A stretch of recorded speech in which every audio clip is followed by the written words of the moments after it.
All right, we are live. Good evening from here, and good morning in, I think is it morning in North America right now. And in Nigeria, I think it's afternoon. In the UK, it's afternoon, I believe. So you're welcome to Opinion Sharers. And we've been talking about issues relating to marriage, especially trending issues or, recent issues in recent changes in family. And this is perhaps the third in this series where we're talking things that have to do with family. And so today we are taking a little bit, further, and that's why we're talking about whether marriage is a poverty alleviation program. All right, pardon me for people who might feel offended by this title, but it's just something that comes to my mind, and I thought, why not look at it like that? In fact, you won't believe it that some of the people that have seen the flyer on my status, women, at least two of them agree that say it's actually like you know for financial reasons. Somebody from India actually said, Paul, that she believed that, especially in their culture where they do arranged marriage, that mostly they look at how much money you have, they look at the job that you have. So nobody cares about whether you are feeling for the guy, you don't have feeling for the guy. After all, you are meeting for the first time and you are going to get married maybe in the next 2 or 3 months or 5 months or 6 months at the most. So it's about whether you can take care of my daughter or whether the father-in-law, the father of the daughter has a lot of money to give to the guy. That's what matters as far as they are concerned in India. And gradually in Nigeria, so, when I was growing up, there was a lot of talk about love. I marry because I love you. And because when I was growing up, there has been a little bit of less talk about people arranging marriage or parents arranging uh, maybe a boy or a guy or a girl for their children. So it has become an independent thing. I bring my girl out to my parents at home to show them this is who I want to marry. But gradually it's like both men and women are now focusing on how much do you bring to the table. What kind of job does this guy has. Some people say, guys, look at whether the woman is fine. When you are talking to your boy, to your friends, they will say, the guy, let's say the girl fine, But the ladies, when ladies are talking to themselves, they ask which job the guy they do, you know, whether he can pay the bill or not. These are just my views and some of the things that I've read and heard. Now, my guest is going to be doing justice to the question. I have 10 questions. Hopefully, we can go through it. Some people might be joining us, maybe Tosin, Yeti, and Michael. So that is the topic today. I've just tried to quickly introduce it. And here are my guests. All of them are not new to us. And so, waste time, I'm going to, according to how they are on my screen, we have Abifa, she's my friend, UK based and Nigerian origin. All of us are Nigerian origin, sure. And Mama Dorothy is a Nollywood person. And Dr. Bolu is a teacher and accountant. Timlei, I can see your face small. So Timlei is a researcher and a geologist, I believe. So I'm going to ask, I'm going to start with the women. So I start with Dorothy with my question. And my question is, when you in your days when you were younger and considering marriage, who make the decision? Is it your parents or you or by yourself? I'm not just about you, I'm talking about people of your generation. Is it the girl or the boy that makes the decision or the parents? Then we take it from there. Can we make it briefly, maybe maximum 1 minute? Thank you, ma. Okay. Back then it was families that did. Uh, Is this not coming from me? yes, it's coming from you. I think you probably maybe you open more than one browser, most likely. Okay. Okay. Is it better now? Speak again. Okay. Back then, it was parents that arranged marriages. Now, those parents, first, they look at the character of the boy and of the girl. When a girl is well behaved, a family that has a boy ready for marriage will walk up to the family of the girl and say, we want, my son wants to marry your daughter. I've watched her over time and I see that she's well brought up. My son wants to marry her. Most times too, the family of the girl particularly, they look at where the resources that they, apart from number one thing is character. Their number two concern is where does the guy live? Can he feed their child? Like I come from Eastern Nigeria. Those guys who has migrated to Lagos, they had better chances and better opportunities. Parents prefer to give their daughters to those who come from city, like from Lagos, from Port Harcourt and Aba. They feel that those people, they are well off to take care of their children. So when you look at this poverty, this title today, it has always been so from the beginning. Parents look at someone who can take care of their daughter for them. And then back then, a man will marry a girl that has a primary school and train her even up to university, and even help train her, the wife's siblings, and impart on the family of the wife. And that wife, in return, will so submit to that man, value him and respect him and honor him, even call him names like Odogu, Omekanaya. Omekanaya is he that behaves like father. So the woman will adore him, respect his family, and they lived in peace. But these days, when you make that mistake of training a girl from after primary, she may end up telling you that you are not my class. How much did you spend? I'll pay you back.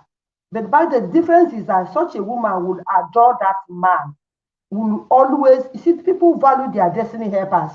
Such a wife that you invested on like that will always praise you, always make you feel worthy to help her family more and more. So some families actually look at the family background. So somehow, if you look at this title, it's like poverty alleviation, because that family, they want to go to Lagos to visit their daughter who is married in Lagos.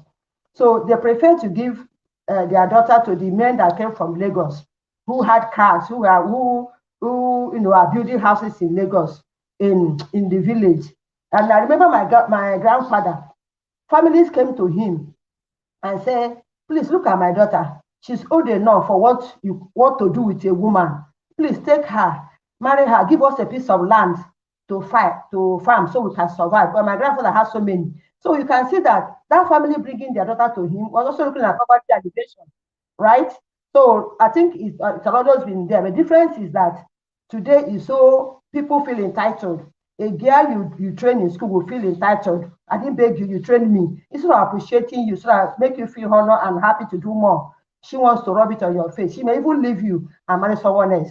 But back then, women didn't do that. 1 minute is gone.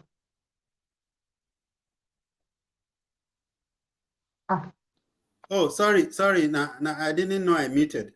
So you did a very good job in the intro, and I'm happy that I'm not crazy after all. So I used to think maybe it's a thing that started during my own generation and maybe Abby's generation. When we talk about the implication of money and all of those things, now we know that okay, it's not that much of our fault. So Abby, in your own,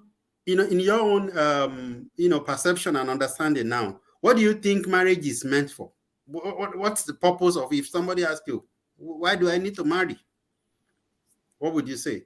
And please, let us share. For those of us who are not talking yet, please go and share it. Companionship. Go ahead, Can please. you hear me? Okay, yes, we can hear you now. Companionship. That's what I think marriage should be for. But these days, I think a lot of people are confused. So, and that's why I like this question, that what it is for. So just like everybody wants to know what is this for, I really want to know. But in my opinion, what it should be for should be companionship, mutual respect, family goals, working together. And that's what I think it should be for. aside from, I think children for me is the least thing to kind of consider. But if I want to talk about it, I would say mutual respect, companions, and that goes a long way. Just like what Dorothy was saying, you know, I wouldn't when I weighed those options, the way they do it on that those times. I used to believe that, oh, what they did was wrong. But if you put it now holistically, I think what we're doing then wasn't bad.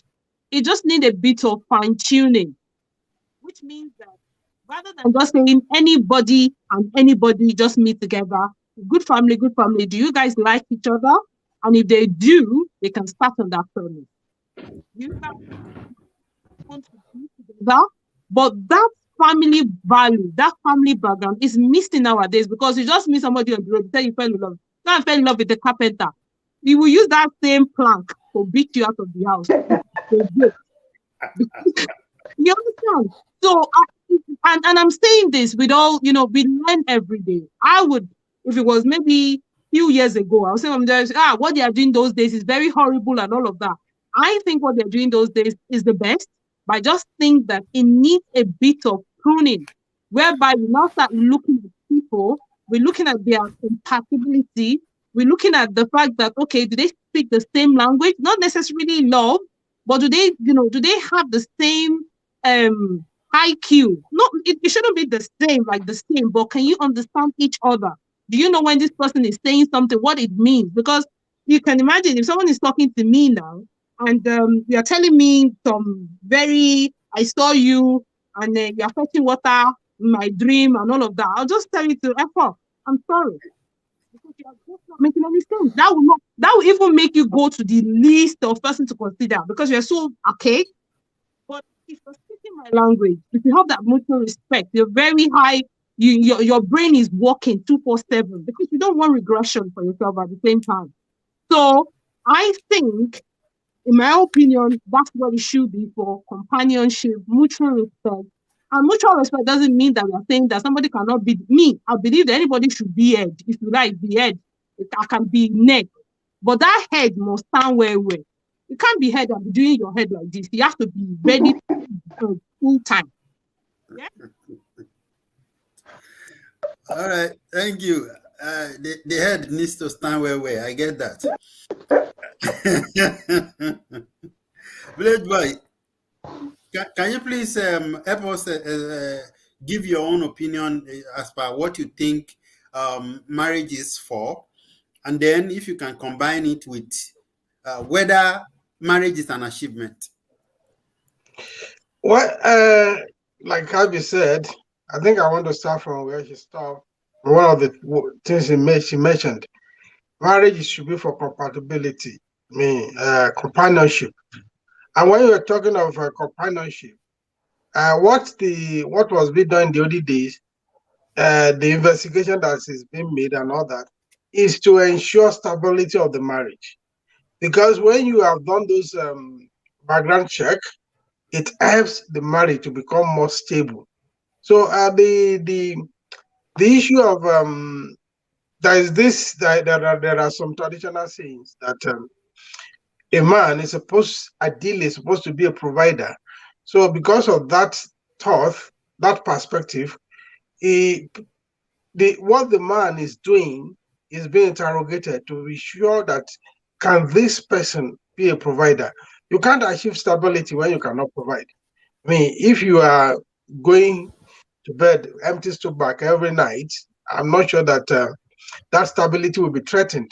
So those interrogations at those days is to ensure that these people are they compatible. Okay, for them to enjoy companionship, there must be some level of stability. And economic stability is not is a primary factor. They want to know whether this person has the ability to be able to maintain a woman. Don't forget again that women are more expensive by nature, physiologically. So it's a reality. You cannot run away from that. So then there is I know there is sometimes also the need for social upgrading, like what most of the things that Madam Dorothy said. Somebody who has been in the village all along, and has a desire to visit Lagos. So if somebody comes home during Christmas and wants to marry and they say he's living in Lagos, that desire for social upgrading may kind of ginger the interest, can stimulate the interest of the would-be bride family to say, okay, oh, someone that is living in Lagos, because there's an assumption in the village that if you are living in Lagos, you must be well-to-do. Doesn't matter whether you are living under the bridge. I know people who gather out their savings in December only to travel home to go and show off and come back to hunger in Lagos in January. So that need for stability is a factor why people go through that. Should it be a poverty alleviation? I don't think it should be so. But again, I've had women who had said, young lady, that I suffer in my upbringing. I came from a family that lacks so much. I don't want to marry somebody. I don't want to continue in that level of poverty when I marry. I want to marry somebody who is well-to-do. But those trajectories are changing. Most women are working now. You see a lot of working class women. And again, because of this, many women believe that the moment they are financially independent, marriage has no value to them because they can cater for themselves. I think marriage is much more than money. Marriage should be much more than social upgrading.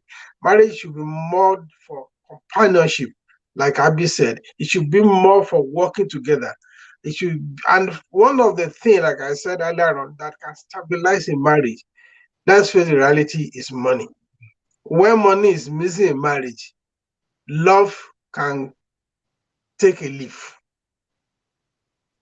Because there's a saying that somebody that is hungry doesn't even listen to sermon. So so if you are broke, what will be modern young will call the brokers. If a man is a broker, he will be regarded as not qualified for marriage. But I also want to ask the lady of today to exercise caution. The fact that you are financially independent does not mean you should diminish the value of marriage. Marriage is much more than money. Yes, money is a stabilizing factor in marriage. But if your emphasis is because you have money, you don't need marriage, then you are denying yourself other things, the companionship, the working together, the stability of the union. You are denying yourself that. So that is beauty in marriage. Yes, I think it is over ambitious for looking for a man whose brain is working 24/7. No woman can go with a man whose brain doesn't rest. I beg to say, I know I've been said that figuratively. I'm not attacking her. If you go and read one of my friends, which I call our people that we require my latest book, Audit of Impunity. So the truth is, like, if the brain works too much, it creates problem. See, the stability in marriage, like, this one is logical, men are logical, the women are emotional. Then you find a common ground whereby you become emotionally logical. So if your brain is working 24/7, you will no longer be emotionally logical. So you have to borrow from each other. So that's what I would say to that. I hope, did I answer all the questions? You tried. Thank you, sir. All right, I will go to the next guest, and that will be Tim Lane. And my question would be, how often do you think men and women today marry for financial gain or for economic gain?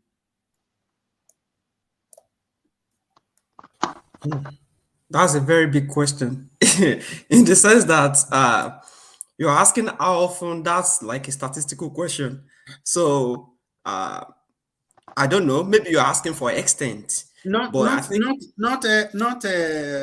exclusively statistics. I'm looking at, in your opinion, do you think today it is common than it used to be or not? Well, we have elders here who have painted the picture of what it used to look like. I I don't Yeah. know a lot about what it used to look like then, but I Mm. feel like in these days, marriages are more money motivated. Like people really want to go into marriage to upgrade.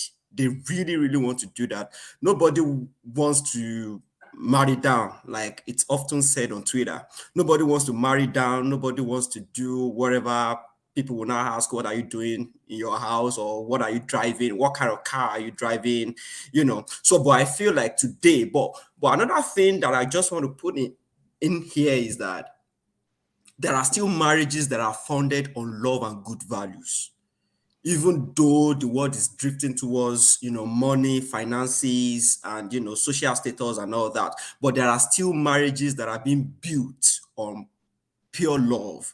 That's what I would say. But yes, it is the question to your answer is not far fetched, because we often see it on social media. We see it everywhere where people get married and the next thing they do is to flaunt, is to, talk about what they have gained through maybe marrying the daughter of a rich man, or marrying someone that is well to do as a woman. Maybe you marry someone that is well to do. So yes, I feel like the answer to your question is not far-fetched. Great extent. All right. Thank you, Timley. Tosin, are you there? Now, I want to ask Tosin question based on what Timley has just said. People who marry for love and aren't so, financially okay today. And when you now look at the way people flaunt marriages on the internet today, do you think there's a level of intimidation that is resulting from this? Tosin, are you there? Yes, I'm here. Between those that married for love and those that do not, right? Yeah. Life is competitive, and there will always be somebody that is better off us and better off the relationship or marriage that we have or what we plan to have. Individuals should not be under pressure too much, because nowadays we mostly also have people that wants to marry for show off. You will see newly married people, the next thing they are showing their fingers in all pictures to show that they are off the market, to show that finally, last, and to show their exes also that you think I'm not good enough, but somebody found me and found treasure. So there will always be pressure. There will always be show off. That is how God is it how God has made us, or how we have made ourselves. One of the two. So there will always be show off, especially I think especially from the women in marriage. They love it. They love it. They love it. They love more than men. So they love it and always want to show off. So people They should love just be what? contented They with. love money. I'll be waiting. No, they love being married. They love marriage. They love being married. They love being married. Most men too love it for peace of mind and all, but I think ladies cherish it's more.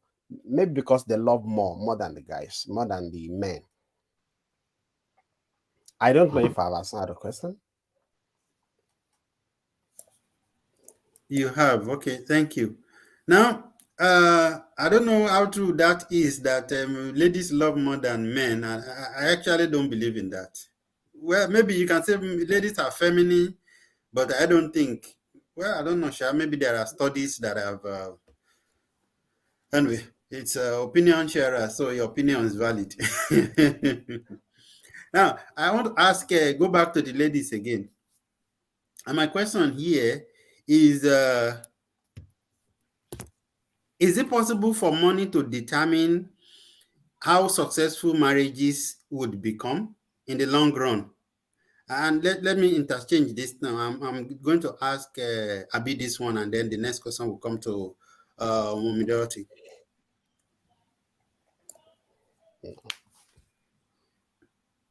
You're muted, I think. Okay. Repeat your question.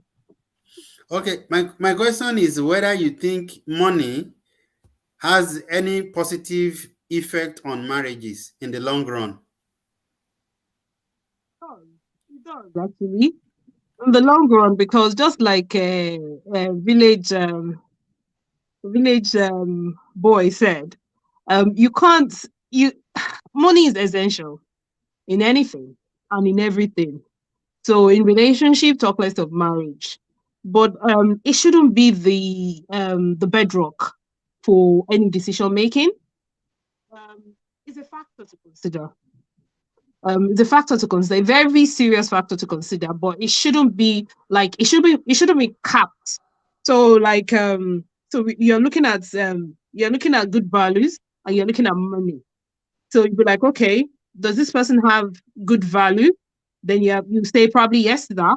But does this person not have money? Then we have to we have to investigate the cost of not having money.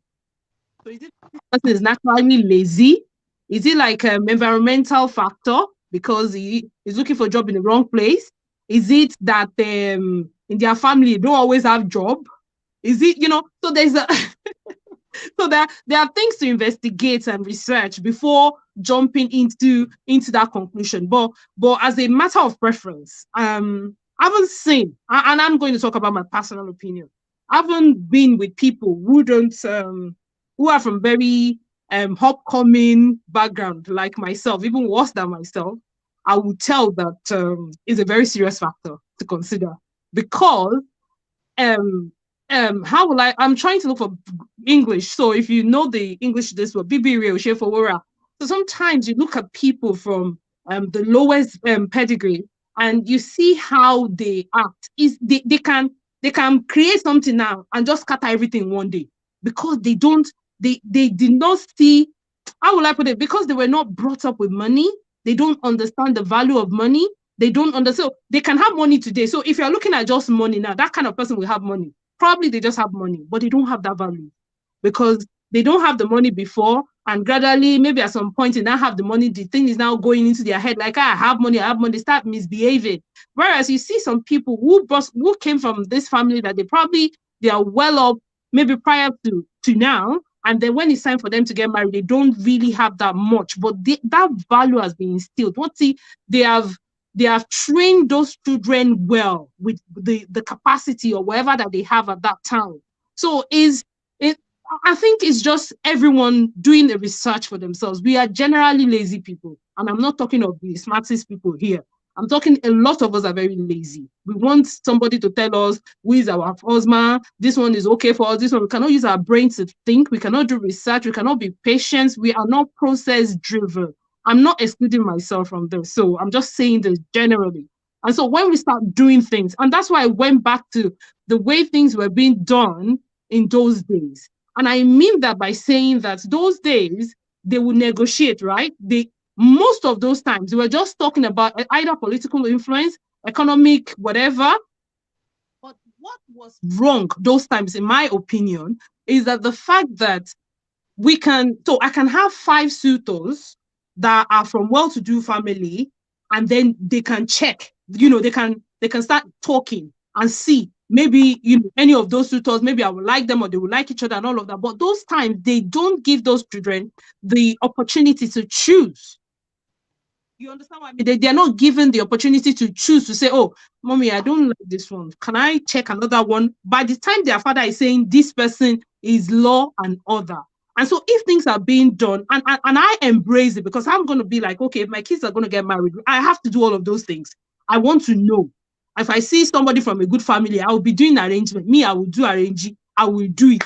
Either stylishly or indirectly or directly. I'm going to do, that child, my child, I want to send you to that house. Go and greet the boy. No, what am I greeting him? I will do it because I have seen that boy. I've seen good values and I'm going to do it. I'm not saying whatever I'm arranging is going to be what they want, but I will make that whatever be open so they can see. I've already told them it cannot be with somebody that is poor. Is a no.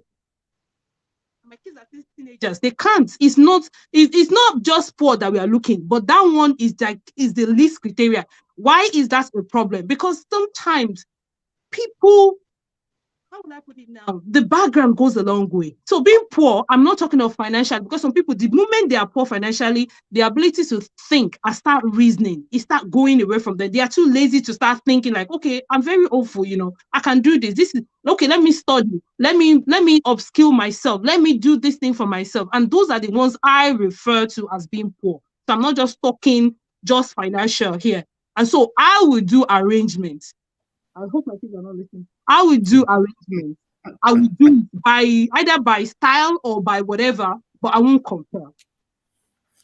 All right. Thank you, Abby. I love your your opinion here. Okay, so Mom Dorothy, there's been something that I've been concerned about since I've been thinking about this topic. I look at, in a situation whereby a lot of people are, I want my future to be secure, and there's something wrong about it. In fact, when I was going to, if I wasn't married now, I probably would also make that a particular, point of interest. You understand? Even as a man. So this is not just about women. Now, when you look at some years ago or some decades ago, men who are not well to do in the village, how do they get to get women to also appreciate them or marry them? Because I'm looking at, even in today's somebody talk about Regina Daniel, that girl, you see that old man, they say the man is perhaps 70 years old now. But even Nigerian women who are saying, they talk about is cheating and my polygamy as if it's something that they don't like. But I think when there is a billionaire in the topic, they don't mind. They don't mind polygamy. Even young women like me, like Abi and all of us, people. But when it is a poor guy, a regular guy like me, they say he cheats, and it becomes a big deal. So, mommy, how do they navigate these poor guys, who are not well to do? Not their fault, maybe not their fault, might be because they grow up in the village. So they end up marrying somebody also who is wretched like them. So in that case, you find out that the poverty chain continues in such family, whereby some people have been able to arrange themselves and connect themselves. How do we do this? I just want to, I don't know where you understand what I'm trying to create here, Mommy. Yeah, I understand you. Back then, what strived or what favored the poor, like we say, is their character. When those days, families do not actually base marriage on money. They were more concerned with character and hard working. Abby said something about being lazy. Those days, except you are lazy, it's hard to get a wife. Even when you are lazy, your family will go to the next village, a little far from your village, and look for a hard-working woman and arrange the marriage for such a lazy man. And when she comes, most times she made a difference. Most times the man changed. She's able to pull the man. So those days, if you are poor, but you are hardworking, you have good character, you will surely get a wife. And the problem of today's wives is contentment. Those wives back then, anyhow their husband is, they were contented.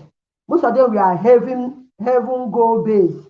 They want to please God. They want to live a good life, acceptable to God, not showing off or overtaking anybody in riches. And they were happy. They lived longer. They raised children who became doctors, who became pharmacists, even though they were illiterate, but they were happy. The man and the woman, they respected each other. And some of them built riches. Now, the Regina Daniel husband, I don't know if he was rich as a young boy. His first wife may have contributed to his richness, but today nobody hears about her. And as he is today, 10,000 Nigerian women who, even across the world, will want to will get married to him because they are looking at the money. And I tell you, if that man money finishes, if he goes bankrupt tomorrow, they will take their deeds.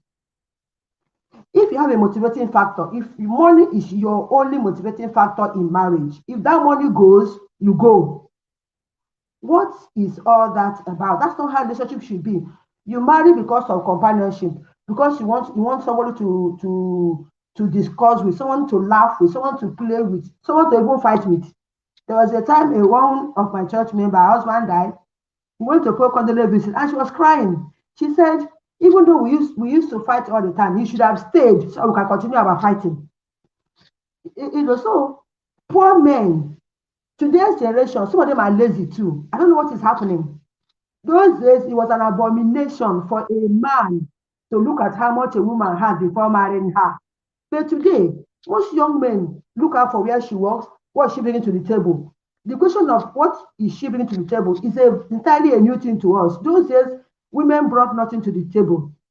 Apart from the fact that they are hardworking, they go to a farm, they sew, every woman had a sewing machine, they sew clothes, they do petty trading, and they survived. They were happy because of contentment.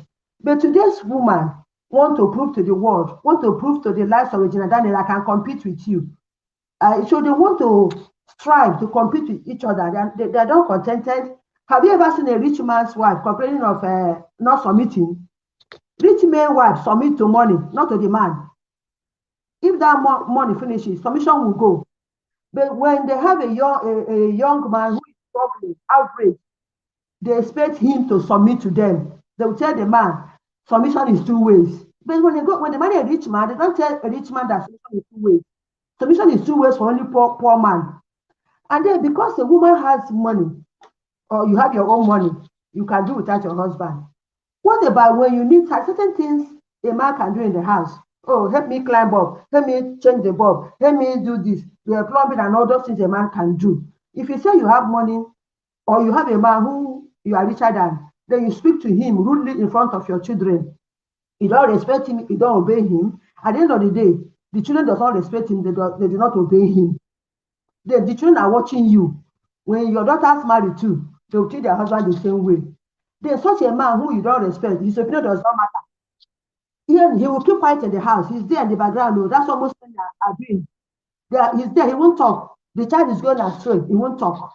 You are spoiling the child with money, he won't talk. Then at the end of the day, when police comes, that's an issue handled. The woman called me and said, police came looking for their son. The woman went to hide the boy. The father went to tell the police, that's where he is. Look at him there. So the police took the boy away. When the police left, the woman said she comforted her husband. Why did you give out your son? The woman said, when this boy was small and going the wrong way, you refused us training this child. You made him feel that everything is money. The boy left school, is into drugs. So he are going into trouble with the police. This is what you wanted. So the man didn't put much while the case was in court and everything. He never appeared and everything. So the woman was saying that man is wicked. He didn't contribute. I said because she did not allow him to train that boy. So when we do these things, it ends up robbing on the family. The children will also have bad marriages. The children will also not know their line. It is the order of God for you to give your husband a little respect, recognize his position as a head. I know some women who will give their husband money behind the door when the child needs money, and the man will present that money to the child as if it is from him, just to boost the man's morale. But today, no, the woman will say, you see, this is how useless your father is. He cannot do anything. Take my child. At the end of the day, money is not all you need to bring up a child. The moral training is not there, and the society cannot work like that. See, I saw a statistic recently that most children in jail or in jail, many of them are from single mothers, because there's this figure of a man. A mother will tell the son, "Okay, wait until your daddy comes back. You will see." That child will quickly say, "Oh, mommy, I'm sorry." He will make amends, but there's no daddy to say, "Wait till your daddy come back." So these little things, it's not all about money, because a rich man can be poor, a rich man can go bankrupt tomorrow. Where are the moral values? So to your question, those days, what saved the poor men were hard work. You can't be poor and lazy. A hardworking man who look at the economy today. Sometimes I don't blame the boys who are insisting that the guy will do something to the table, because the economy has crippled men. Men can no longer be able to pick all the bills alone. But it is also wrong to call a woman and share bill 50-50. If you call a woman and share bill 50-50, you should also share commission 50-50. For you to command respect from a woman, you have to be above board in finance. That's the way women respect men more. You have to be above. And a woman too should willingly help. If you marry a good woman who is well brought up, she can't watch you suffer without helping. But making it compulsory for her is not ideal, because she will begin to rebel against you and you begin to share authority in the house and others. So I mean that's it. Thank you, man. Thank you, man. So, today's women who are fighting for equality, I mean, I'm just responding to your last statement. Today's women who are fighting for equality, if you want to be equality, then finance also should be equality. It should be equal, right? Anyway, moving on, I want to ask Village Boy this question. There's something I saw during the week. It was a documentary about about maybe 40 or 50 years ago among American women they are young girls who are just has babies, all right? And the interviewer were asking them whether how many of them are married. They all have babies. None of them is married, but they had babies. So this guy was now asking them, how many of them would love to be married to the fathers of their children? And so, a few of them raised up their hands. I think only one even raised up her hands and say she would like to be married to the father of the baby. But the other women, they asked them, why do they not want to marry? Say they don't need a man. Say I grew up in a house whereby only my mother was there. And my mother trained me alone. So I don't think I don't see the need for a man in the house. You understand? And I went to it was a very short video. I was wondering why. And people were commenting and saying that in those days they mentioned a particular government that came to be that introduced this I don't know is it I've forgotten the exact name, social welfare program, I think, that supports women that have no support or that have no financial means. So they said because women have access to that money, they don't see the need for the man in the house. All right. So if I can take care of myself and take care of my baby, this month and the next month, I'm sure that the government will always bring me something. So whether I have a job or not, it doesn't matter. Then I don't need a man. So they're now saying that even today's women who has now maybe they don't even go for government social welfare program, but they have a job, so they don't see the need for a man. Now, when you look at this kind of situation, Village Boy, do you think we can revert a situation whereby we value ourselves in marriage, both male and female, whereby we don't commodify marriage as the purpose of it.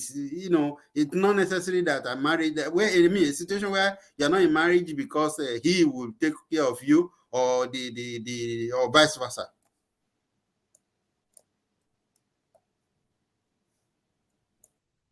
Thank you very much for that question.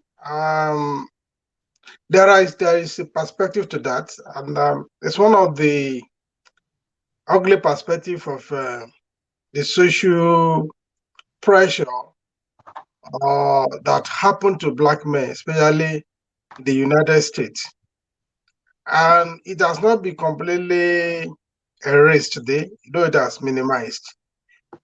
Most of those situations, you'll find that most of those men were either killed or they were in jail, even for sometimes offenses they did not commit. So an average home, you see, the social justice was not in the favor of the black men. So the women were left alone to raise up the children. And up to today, most real black American home, single motherhood is still more prevalent because of these factors. And again, most of these men were not engaged in meaningful employment. Even there is a limitation to the school they can go. There's a limitation to the kind of courses they can read and stuff like that. So the society limited the men. And because of that foundation was laid, it becomes difficult to just, it's not something you can legislate, because the experiences, without the people, the children interrogating the causes of why the men were absentia at home, led to most of those situations. And unfortunately, even today, Nigeria, many women in Nigeria are copying that kind of factor. So that in the last 30, 40 years, single motherhood was not so much prevalent in Nigeria. Now it has become, because we copy most of these things. So you cannot give what you don't have. Those children who did not experience, a home where men, responsible men, the factor, the emphasis on responsible men. Some of them are not. It's not their own making, but yeah, there are even some of them who also had job, but they were very responsible. So that's to give a balanced perspective. When men become irresponsible and they don't take up their primary responsibility as a provider and protector of the family, so such an outcome is not unexpected. So, and if you have not experienced a home, a balanced home, where the man is there, responsible. Yes, the man may not be always be rich, but even there are some basic responsibilities a man performs in the house, even when he does not have the money. And it is not, in modern day, there are a lot of times that the woman can earn more than the man. But then, if a man still show that responsibility, if the man still understand the responsibility to the children, even to the wife, there is every tendency that the home will still stay, the stability will still be there. So, but if the man chooses to wear the cap of inferiority complex, he may become unnecessarily aggressive, he may become unnecessarily, showing bad character, transfer aggression of its limitation to the children and to the society. And that such home will also become broken. And the children that grow up there, because this is all they have seen all their lives, we ask the question, is it worth it to have a man around you? Because the one they have experienced are not the responsible type. Either the irresponsibility is imposed by society or is self-imposed, because there are two levels of irresponsibility. The man in jail, there is little he can do. The man that has been killed, there is little he can do. But those who are there, but they choose to still be irresponsible, maybe drinking, womanizing, going away from home for so many days, there are men who do that too. Even when they have job, the moment they have me, I remember those days as a payroll accountant, there are some family we have to make the man sign undertaking that will be deducted certain amount from their salary. And we keep that salary aside and we send to the wife to come and collect the money. Because these guys, the moment they collect their paycheck, those who are still paying cash, they go to the nearby pubs. Before you know it, on that day, half of the salary is gone. And the family begin to suffer. So there are two sides to the coin. That's what I'm saying.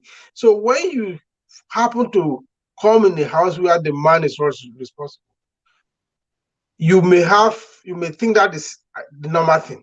And you may say, okay, why should I bother myself at all? Because all I've seen are men that are irresponsible. That is one thing. Then I want to also quickly comment on what Madam Dorothy says, that in our old days, the women are not bringing anything to the table. I respectfully disagree with that. Women, even in those days, have always been bringing things to the table. Go back to the village. I have not seen a woman who is, if it's not learning a trade, is selling, is engaged in one economic activity or the other. In Benue State, most farmers are women. You can I contact think from what she me. said, that I think what she said was that it was not obligated that men will be asking that what do you bring to the table. Yeah, it was not obligated, but they have always been bringing.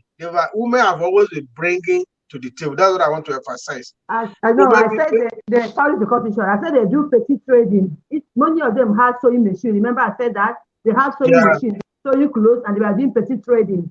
But it was not mandatory for a man before you marry a lady, you first ask her what she's bringing to the table, like they are doing today. Okay, thank you for the clarity. That is the responsibility. The responsibility today has reduced.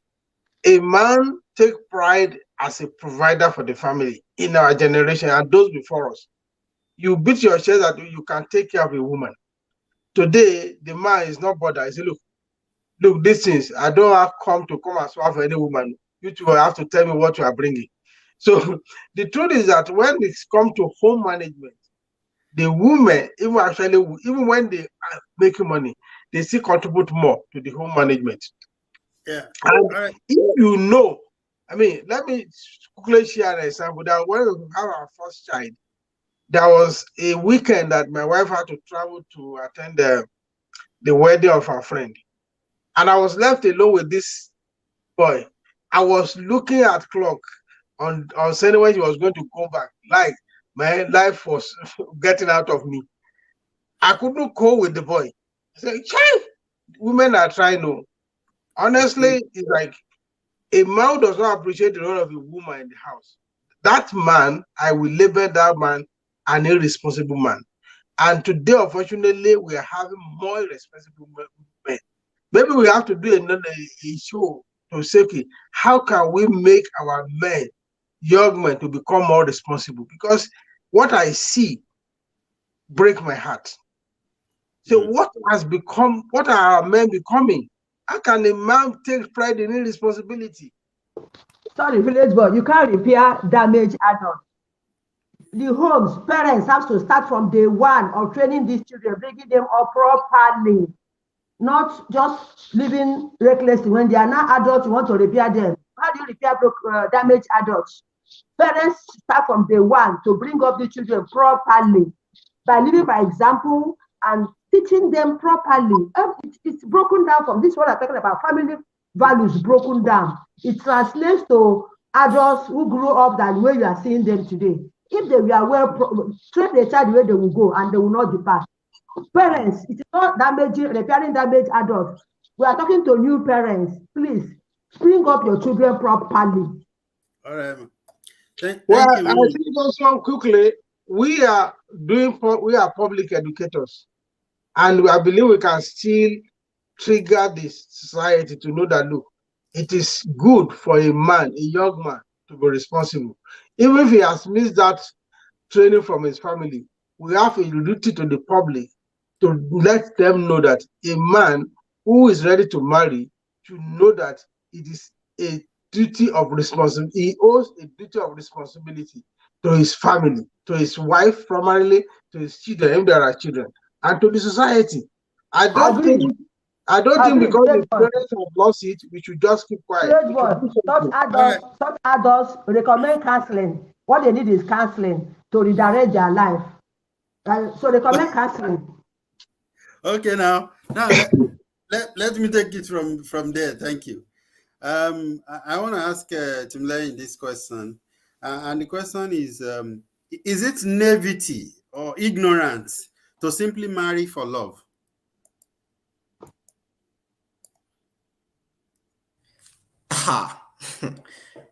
Well, like I said the other time, I'm still very young and in the business of marriage as well. But the point is, marrying for love alone, is more than ignorance. If there is something that is worse, I will label it as such. It's more than ignorance because you cannot afford to marry just because of love. Like the village boy posited the other time, like if you marry for just love, and by the time you get to that marriage and shaggy show you shaggy, you will understand that your love is not enough, because really the absence of money, the absence of convenience, of comfort can actually make a loving person go bitter. and that is just the reality of life.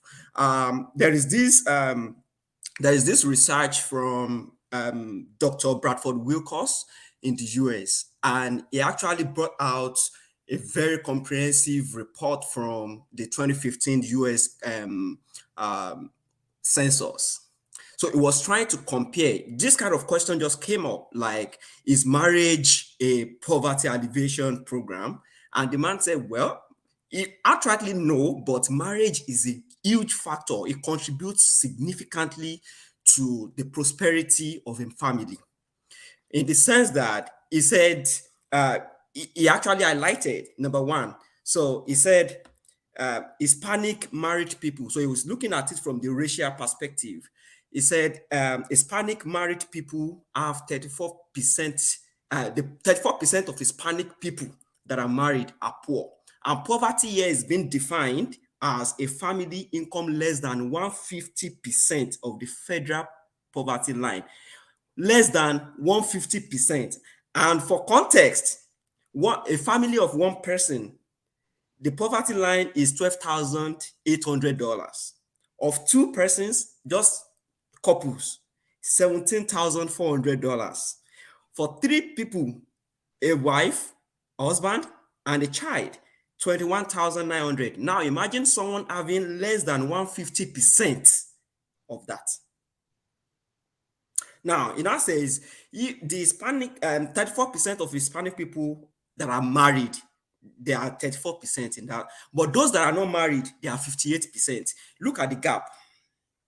Again, for Black people, only 21% that are married are poor, but 59% that are not married are not poor, are poor rather. So look at the gap also. And for whites, 15% are poor that are married, and those that are not married, only 46% are poor. So this is a trend that shows that if you are married, there is a possibility that you have a better economic status.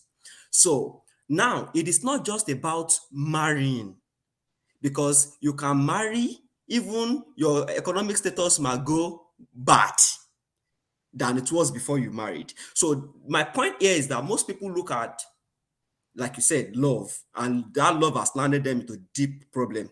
But the point, just love alone. But the point here is that I'm not saying people should look at money or whatever, but there is something called potential.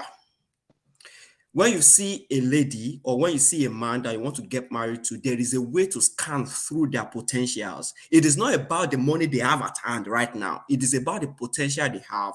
When I'm talking about potential, you are looking in an ideal society. In an ideal society. So you are looking at the skills they have. You are looking at the knowledge they have, the trainings they have. You are looking at the education they have. You are looking at the kind of their worldview. Even if they don't have a training at the moment, you are looking at what they are planning to do with their life. So all of these things are very, very important. So if you say just for love and you get into that thing and you realize that you need to get, when you start making babies, you will realize that love is not going to feed the baby. It's not going to feed the baby, and it's not going to put food in your belly. So the truth is that a loving person, a caring person, can actually go bitter in the absence of comfort, in the absence of what, there are some things that are just basic things of life that everybody must have. You need shelter, you need clothing, you need food. So when any of these three is being tampered with, there will be a problem, no matter the level of love you have for that person. So it is more than ignorance. It is more than naivety. It is much more than that if you go just for love. This is my submission. All right. Thank you, Timilai. I think I love that question, and I believe you have answered it to the best of your understanding of it, and I think it's accurate. All right, Tosin.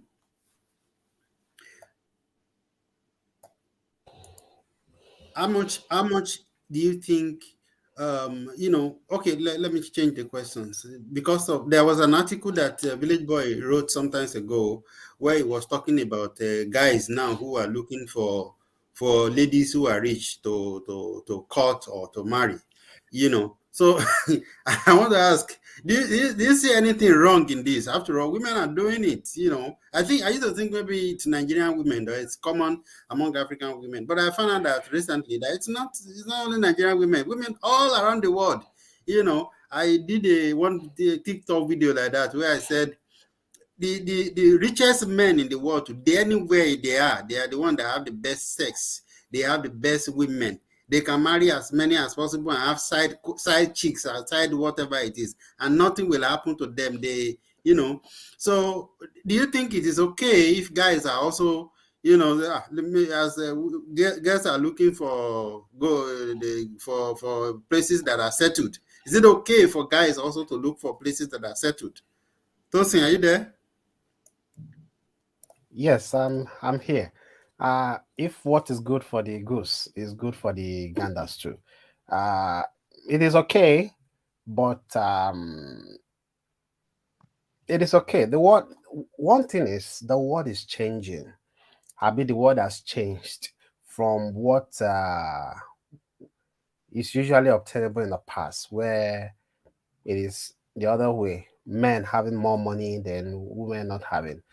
It is not bad for a man to want to get married for a lady that is financially balanced and well to do more than him.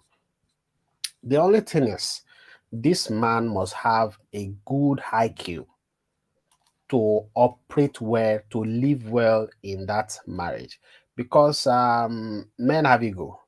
And if such happen, a little thing the man will think it is because you are richer than me, or because you have money, that is why you are talking to me this way and that way.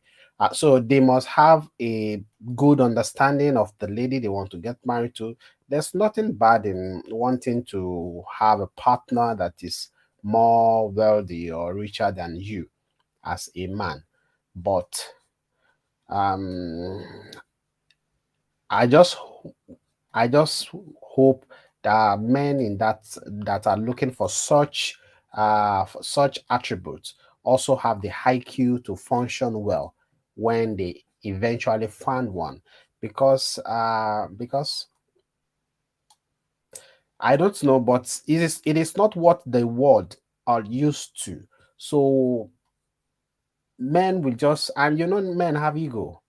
So when the lady is the one providing, in fact, a man can even pick up of her and say, the way you pay for bill when we go for the date, it's arrogant.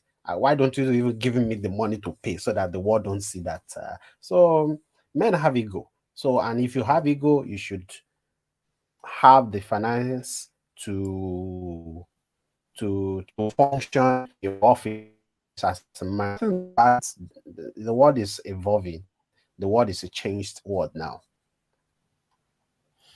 All right. Thank you, Tosin. Mom Dorothy, as we are planning to go now, uh, my friend Abby, if possible, I would like you to take that question that Timileyin just took now, so that we have a perspective of women on that same question, if that's okay with you. Mom Dorothy, I want to ask you this question. Would you say that we should, that the Nigerian, for instance, this generation that is better to resort back to, a situation whereby the parents will look at the financial status of the guy whom their daughter wants to marry, and parents vice versa? Do you think it is better, or children or boys and girls should be allowed to make their choice? If they like, let them make their choice on money or economic factors, or if they want to say it is purely love, I don't care whether he has money or not. I just love him, and what would you advise? Okay, what I would advise is parental involvement. Like Abby said, you don't have to make it compulsory for them. But children, the youth, any man or any girl, involve your parents, because you are in love. You may not be objective in assessing that man or that woman. Your parents, who are not in the same position with you, they will have a broader objective, unbiased opinion of that man or woman. I have seen parents who advise their daughter, yes, this man has money more than this one, but we see a brighter future with this one. This one will take care of you more than this one that has money, but it's your choice. Parents, let's involve our parents. They have seen, like Tim Lane and Tracy now, in the next 20 years, your views about these things will change because of a lot that you have seen. So parents have seen a lot along the line, and they're in a best position to advise.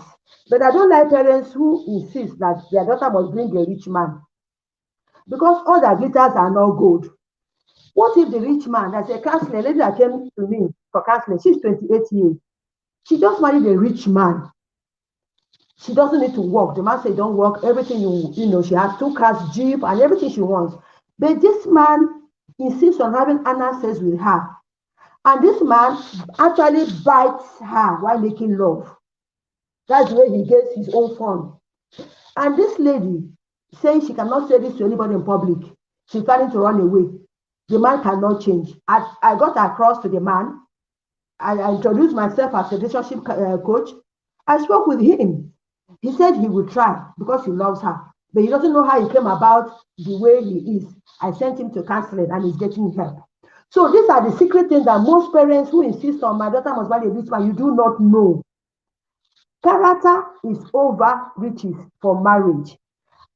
So my advice is involve your parents. Parents should get involved. They know better, they understand better. And then if they counsel you and you think they are biased, some parents can be biased too, like preferring a rich man, you don't care how his character is. That's a biased assessment. If they are biased, take counseling too. Or you put the pros and cons, but involve them, hear from them. Because I've seen many people who got across and say, Madam Dorothy, I wish I had listened to my parents. I regret not listening to my parents. A lot of people out there, if you like, do a questionnaire. You see how many people are regretting not listening to their parents before they marry. So I think if you involve your parents, it will do you a lot of good. Yeah, it's not compulsory you must take their view, but consider that.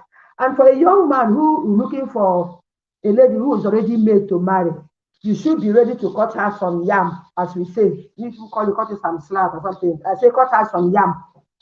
If a lady is picking bills more than you, or 50-50, please, you can't expect her to be that same woman like our mothers. Many men are looking for wives who are like their mothers, who were totally submissive. Remember, our mothers were not working.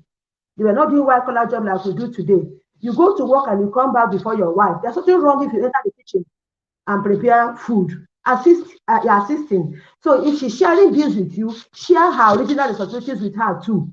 And I must tell you, childbirth and childbreathing takes a lot away from woman and makes her tired more often. So if you truly love her, you want a happy home, you must make yourself valuable so that she will not dispense you. Because if she's doing picking bills and still doing all the work that she's doing, it's easy for her to say, after all, I'm doing all this. So what this man doing? I don't need him. And then if you're a woman too, your husband don't wait for him to ask you for money or to assist him. If you are not also valuable, he will replace you or you have a side chick outside.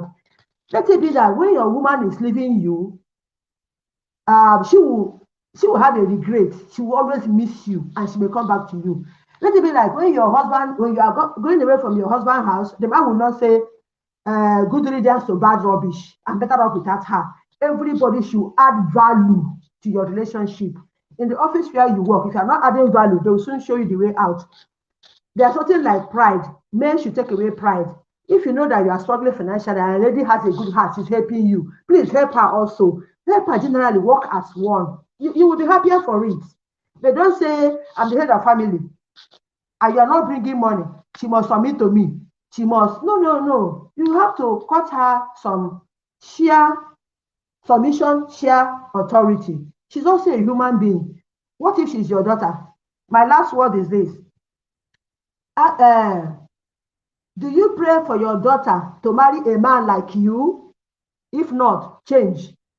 And also a woman, do you pray for your son to marry a woman like you? If not, change your attitude to yourselves. If you think you don't want a woman, your son to marry, to treat you don't want your daughter-in-law to treat your son the way you are treating your husband today. You have to change. And if you don't want your son-in-law to treat your daughter the way you're treating your wife today, you have to change. Thank you. I got to go now, please. All right, man. Thank you very much. Okay. Thank you. It's been nice having you. All right, Abby, it's your turn. So, what was the question? Sorry. Okay, the question was, what was the question again? Okay, the question was, let me, I even have the question here, I can project it. Where is it? Yeah, so it's no, not this one.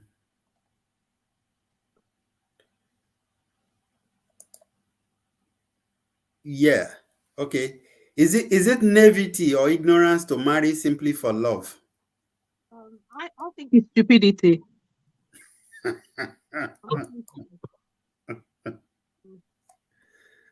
In all of it. Now, before I go back to that, I think Mom Dorothy was saying quite a few things, and I think you mentioned something about I don't care if he has money, I'll just marry him. That is a self-hate statement. Anyone that is doing something called reckless abandon. It means you hate yourself so much that you don't even want to think of your future. So please, if you are one of those people and you're listening, erase that statement from your mouth. There is stupidity to say such thing. Anyway, I'm going to marry him regardless, even if he doesn't have money. I'm going to marry him. And this is not to say that money is the only thing to check, but money is very important because you use money for basically everything. Now, she also said something about children or not listening to your parents. Well, I wish I didn't listen to my parents. They didn't give me a husband, but they were pushing me to go and get married. So I wish I didn't listen to them to go and get married when I wasn't ready. So sometimes parents could be wrong as well. So we have to put a check on that. I think I was just jotting down when she was talking. I think we have this perception that when somebody is rich, they are necessarily, I think it's a religious mindset to think that when somebody is rich, it means that automatically they have one devil in their skeleton. You can be rich and be a good person. You can be rich and have good values. And you can be poor and have bad values as well. So let's not be using rich, poor, all those whatever to kind of determine, because what we are doing is that we are projecting poverty into people generally. So let's open up. You are going to meet somebody that is okay, that is well-to-do, that can fend for himself. And that person does not necessarily have to be evil. And for the man he was trying to describe, the man is just somebody enjoying fantasy. So that's a problem of, going back to what I said as regards to you can matchmake people together, but give them opportunity for them to now decide. The reason you are matchmaking them is that you're checking the values, you're checking the families, that, okay, this person from a good family, this person was well brought up, but still, do they connect? Will they gel? Do they have similar shared values? And do they have similar things that they are aiming for in the future? So going back to it, like, you can't just look at love and say love is enough. Now, and I say this, when I say this, a lot of people look at me, and I'm talking personally now, like, so are you now saying that you're not going to love and you're just going to be thinking of money? No, the answer is no. The answer is no. I have to love who I'm with. But the love is very subjective, because I won't love you like Jesus Christ loved his whatever, at least. And that's being factual. But the thing we are saying there is that you have to look at other things. There are other factors to consider, aside from money, aside from love, is that what kind of person are you? Now, let's look at it from this perspective that I'm looking at, let's say I'm saying it's all about love. And you are somebody that does not value, you are somebody that has no integrity. And I'm saying love is all I'm going to be looking at. That means that the time that you move from not having money to having money, then you're going to change. Then you start looking for another woman because you lack that integrity. You don't understand that simple commitment values.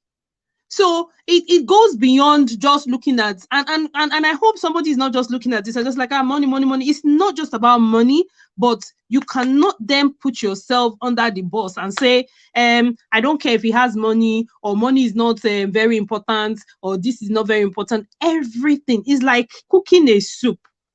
And when you want to cook a soup, you have all the ingredients, you have everything there. You can't, if you now cook all the food without putting salt and you are not on diet, you didn't put salt, you didn't put Maggi, you didn't put anything, you didn't put oil. How is the food going to be sweet? So those are things to consider. Thank you. Right. Thank you very much, Abby. Thank you. Now, Village Boy. I want Village Boy and Tim Lane to, I believe there probably are things that you would want to share, because I'm planning for us to close soon. So, Tim Lane and Village Boy, please, let's start with Village Boy. Well, thank you very much. I think we still have to go back to the concept of marriage, which is helpmeet for one another. That's the fundamental things about marriage. That is where companionship means. So you are coming together to bridge gap one for another. So it's not a case of somebody is super person and other thing. So there are responsibilities that this entails. So you bridge each other, shortcomings here and there. Yes, this is because of this that was interpreted before as pure love.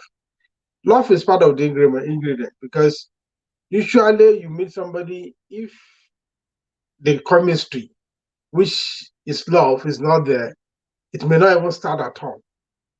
But again, we know that that is not sufficient, because in addition to that love, you have responsibility, you have commitment, you have loyalty to one another. And of course, for a man, you have the responsibility of provision, responsibility of protection. And of course, the woman becomes the manager, and they say the neck that carry the head. So like Abby was saying that she doesn't like shaking head. But before the head will shake, it means the neck is not stable. A stable neck will make the head stable. So it goes both ways. So if the head is shaking, look deeply, it means the neck is not stable. If the neck is stable, the head will not shake too much. It may still shake a bit, but it will not shake too much. So the idea of helpmeet is what I want us to look at. You are going to marry to look for somebody who can complete you. So that means that a man is not complete himself. I mean, if you go back to the scripture, a woman is not complete, in herself. So the two of you are coming together for that compatibility. And for that's why compatibility is very key. That love also must be based on compatibility, because there are things that look like love that are actually not love. Infatuation is not love. Oh, I like the way it smells, it's not love. I like the way, this guy's a powerful dresser, it's not love. Those are infatuations. And you can easily be, infatuated. But I mean, lust is also confused for love. So love that is built on this fundamental principle of helpmeet, I think it's one that will survive marriage. Yes, is it bad for people to want to upgrade? It may not be bad. You want to upgrade, but that should not be. You should not be obsessed with that upgrading, because, like Madam Dorothy said, the guy that has money today may not have money tomorrow. Many of us we have had a life history of, oscillating. We are top there. The other time we are top of the mountain. Some other time we are deep in the valley. Some other time we are on the playground. So I mean, at my age, I've been to all those phases of life. But if you are responsible, if you know you are responsible, women have their own responsibility, men have their own responsibility. You have to understand what your responsibility are as a helpmate. Yes, fortune may smile more on women. In modern day time, women are even more economically powerful than men. But if a man is looking for somebody who has money and not consider the issue of compatibility, is not consider the issue whether of there is a love. That is just obsession. You are obsessed with money. You want a woman that can do this. Of course, these women don't think they are foolish. Permit the use of that word. You are coming to a woman who has made her money, and you want to now come and say, okay, you are the man of the house. Which house? The house that you cannot even pay the rent, or the house that you not build? So if yes, if the world is changing, if a man think that okay, he needs a woman that has money, believe you me, women knows how to use power when they have it. If the woman knows she has the upper hand, you can't take her for granted. So you have to behave. Let me just say, if you don't behave, the woman will throw you out without even blinking an eye, because she knows you are a user, not a lover. Yes, everybody. I wrote a poem recently. I hope probably recollect that I thought that we are looking for true love, right? So because the woman will know that you are not her lover, you are her user. And if she wants to keep you, she will devise means to use you too. So if you are ready, you should count the cost of looking for a woman that is made, so that I mean, you are looking for comfort that you not labor for. You will suffer discomfort to enjoy that comfort, because you can't enjoy a good that is not refined. So don't think a woman who's made money, whose fortune has smiled on, is foolish. Go. If you are lucky to catch one, catch that person, but be ready for whatever consequences that you face there. It is still more honorable if you have a little, even if it's not as much as the woman. Then, with common respect, and somebody mentioned that you value yourself, you respect yourself. Even if you are making more money than your wife, you have the responsibility to respect your wife, to value your wife. Your wife is not your house girl, it's not your slave. And there is something I want to teach you, young men. Even if a woman has more money than you, occasionally, out of the little you have, give her money. Say you dash her. That thing works like magic. I'm sure Abi will not disagree with me on this. Say, oh, sweetheart, take this, just buy whatever you like. Once in a while. If you a wise man, that's what the wise man would do. But if you now say, she be ask money more than, why should I give her money? The woman will see you as very responsible.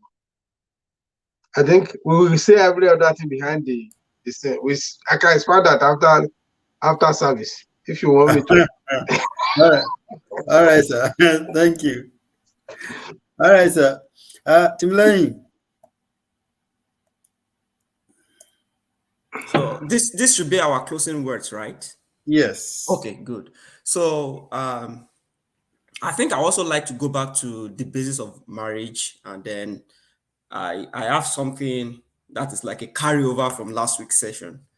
Not really carryover, it's just connected to what we are doing today. So I feel like marriage should be something that I mean, young people now, like especially those that have not gone into it, or people that are new like me, that we should understand is that it is a decision and it's a commitment of a lifetime.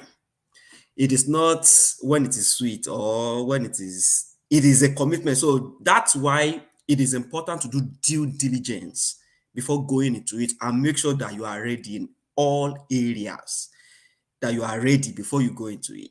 So, and what I actually want to bring in from last week's session was I mentioned something that most ladies, the issues they're having with their in-laws today is because they pretended, you know, you pretend to your mother-in-law that you are homely, that you are quiet, that you can be ordered around, that you can be told to sit down and you will sit down. I mean, most people don't go there with originality, and that's why they have issues. And the same goes for men as well. When you are trying to woo a woman to be, to be your girlfriend or whatever, you go with that uh, you paint a picture of a rich man, that you have everything. Meanwhile, I mean, you I don't know, you exaggerate your capacity to the woman, that you can actually help them, help their family. You can literally buy a new house for them. And then it is very normal for someone to say, oh, this person is ready to do everything for me, and have that perspective, have that interest, looking out for themselves. Like, okay, so even if their parents say, you cannot go for this, look, oh, he's going to change your roof, he's going to do this, he's going to do that. Is a way humans convince one another, right? And at the end of the day, you get married, and the person now truly sees your economic capacity and realize that they are scammed. At the end of the day, there is going to be a problem in that marriage. So pretense goes, I think, it goes for both young women and young men. Like, most people literally do, like, they can do everything for the ladies they are trying to get their interest. So this is just what I would just like to say, that if you truly want to enjoy your marriage, even as a man or as a woman, just be as original as possible from the beginning. Maybe it is in the area of spirituality or in the area of finances, character, behavior, what about values? Just be as original as possible. And what that does is that when you go in original, you will know if this person truly, if you truly have, if you are aligned, if your values align, if what they want aligns with what you have, and what they have aligns with what you want.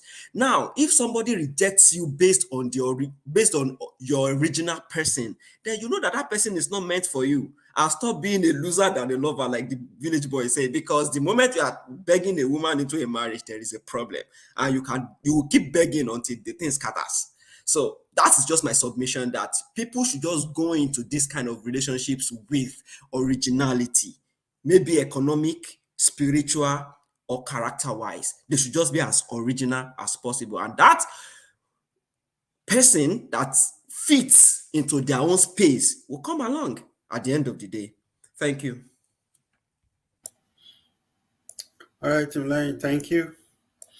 Tosin, if I don't know whether Tosin has something that he might want to share, but in the absence of that, I probably would want. I still have one question here, which is what you consider the most important factor when choosing a life partner.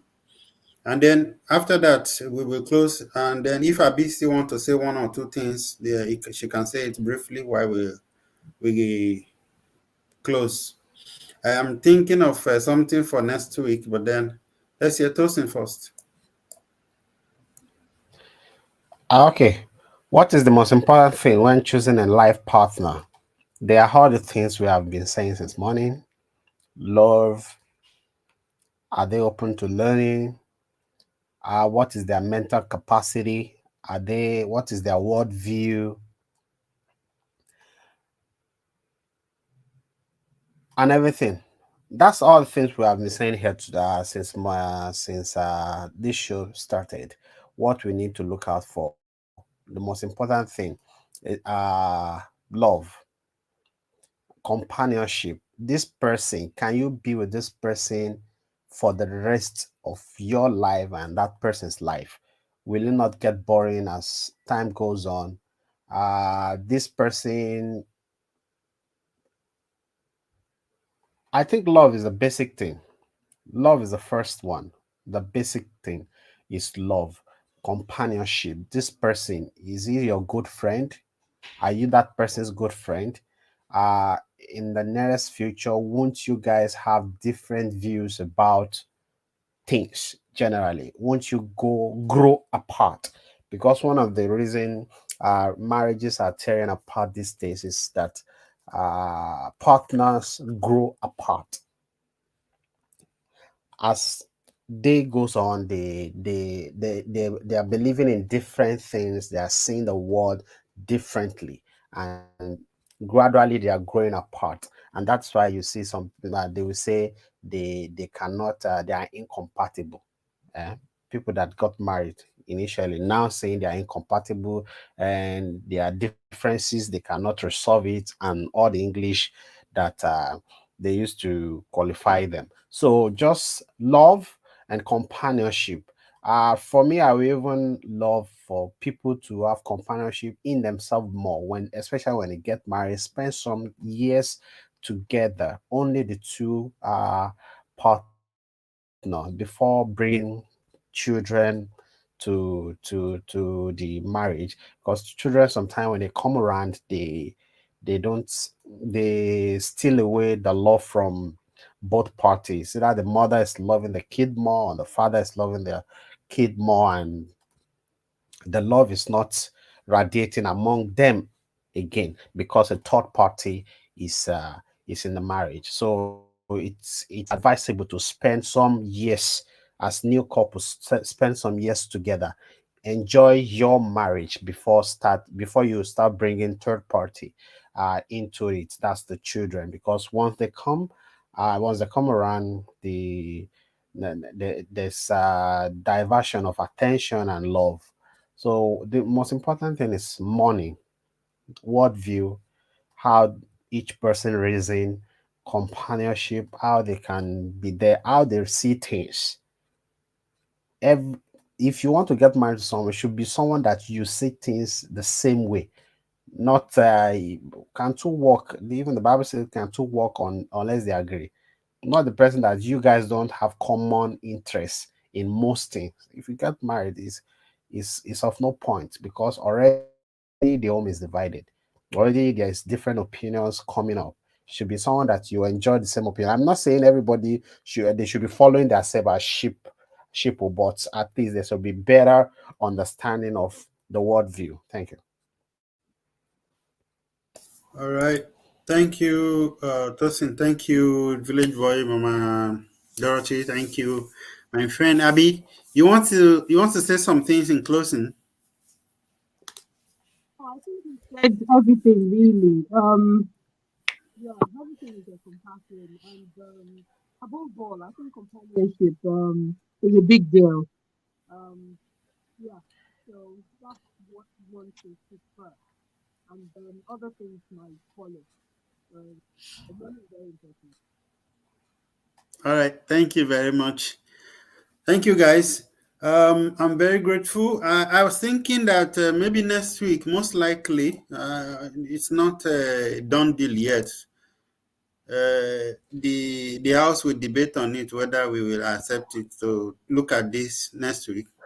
Initially, I was thinking about love and submission as it is in the Bible, but then I also am aware that there are people who might not necessarily be Christians, or who don't read Bible, or who don't believe Bible, who probably would follow the show as well. So that is still in the cupboard.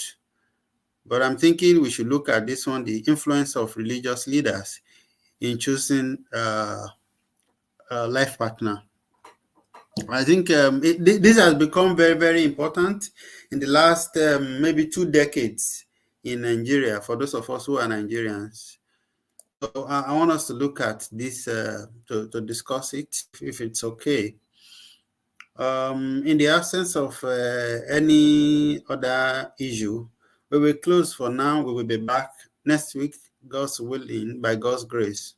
So thank you.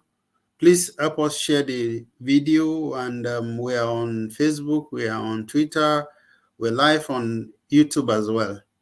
We will cut this video into smaller parts to make it more accessible to people. Thank you again, Abby. I know that you are probably under the weather, but you still made it a point of duty. Thank you very much. It means a lot. So, guys, till we see you again next week, it is Opinion Sharers. So, take care of yourself, please.